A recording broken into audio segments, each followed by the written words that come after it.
you, ladies and gentlemen, for coming.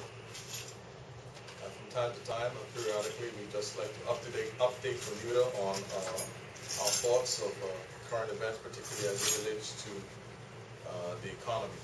I'm standing here with Senator Jean Appleton. She speaks for Finance in the Senate, and I'd like to address a number of issues that relate to some of the events that have happened in the last week, and some more general things.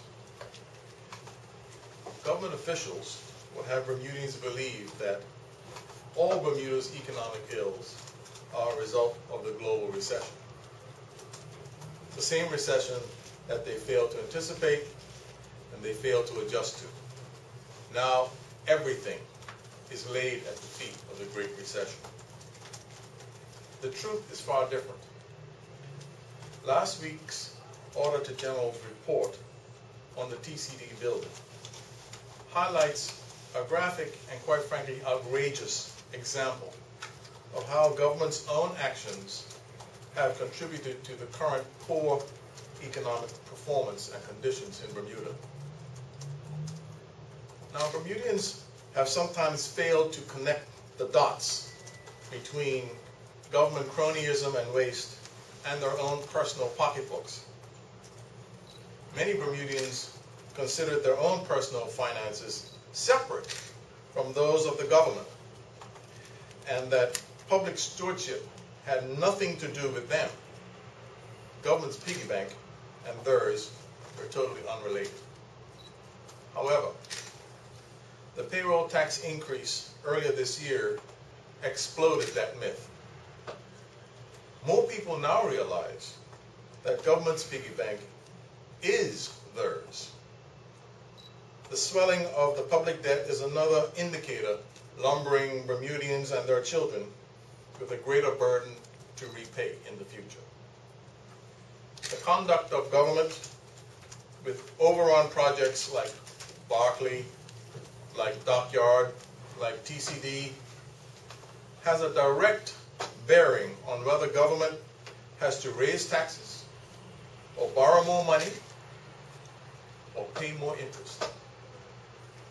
This government's handling of capital projects has resulted in, conservatively speaking, over $70 million of overspend, much of it under dubious circumstances.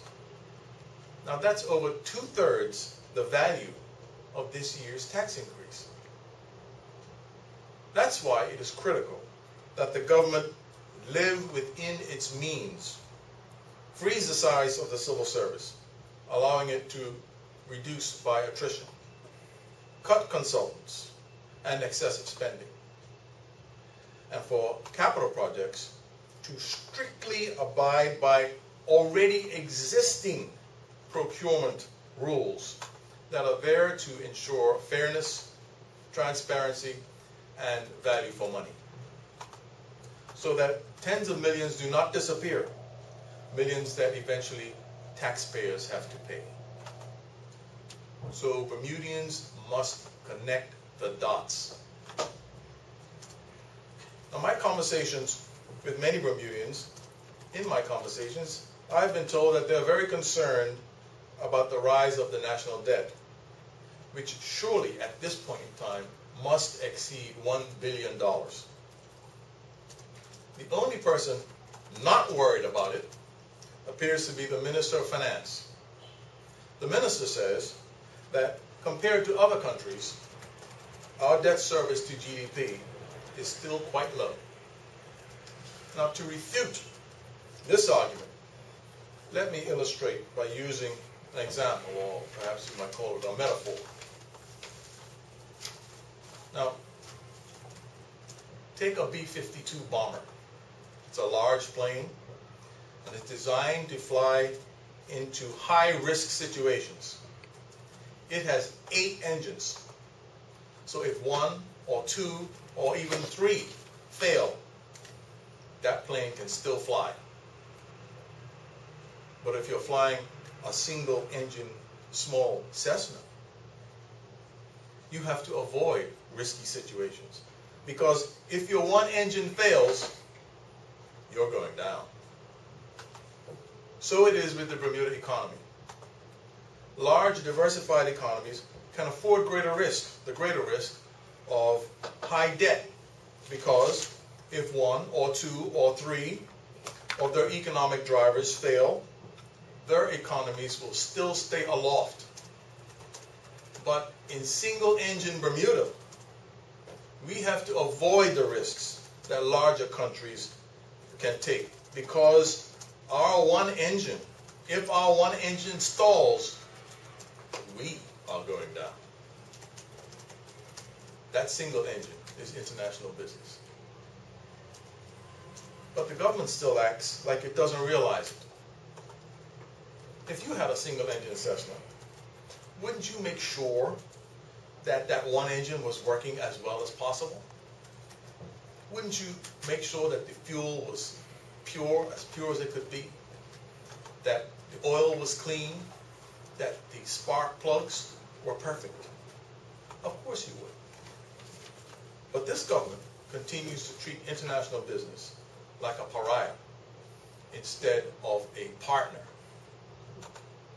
That's like allowing water to mix into the fuel of your Cessna, and that could have disastrous results.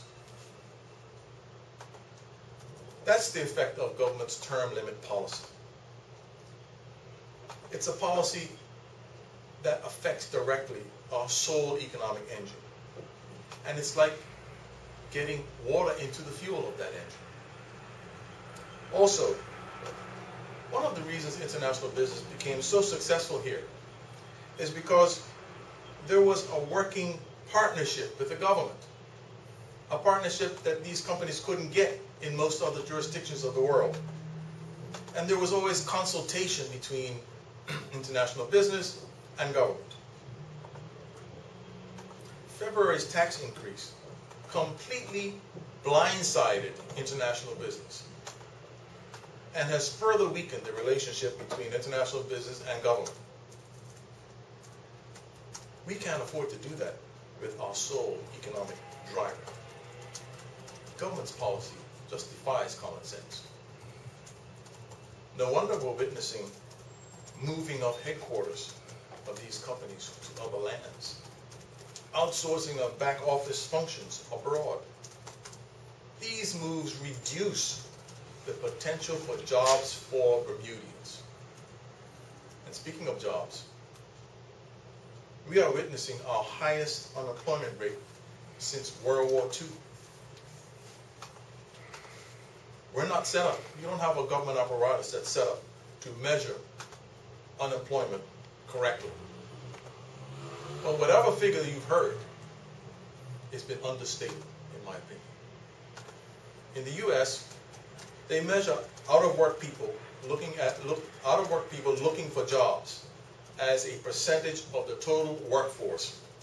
And that workforce includes U.S. citizens and non-U.S. citizens, guest workers. In Bermuda, we only talk about the percentage of Bermudians out of work. Now, what if we took the amount of jobs lost, including expatriate workers, whom we have sent home? The unemployment rate would be staggering. If we did it that way, we'd be measuring unemployment on the same basis as most other countries on planet Earth. And the reason that, and one of the many reasons that the retail sector keeps slumping is because there are just fewer people on Bermuda than there used to be. That's one of the explanations. So, in conclusion, our current employment situation is a direct result of mishandling of the economy by this government, and no amount of double talk, particularly the double talk that we've had in the last few days, can change that fact. That's the end of my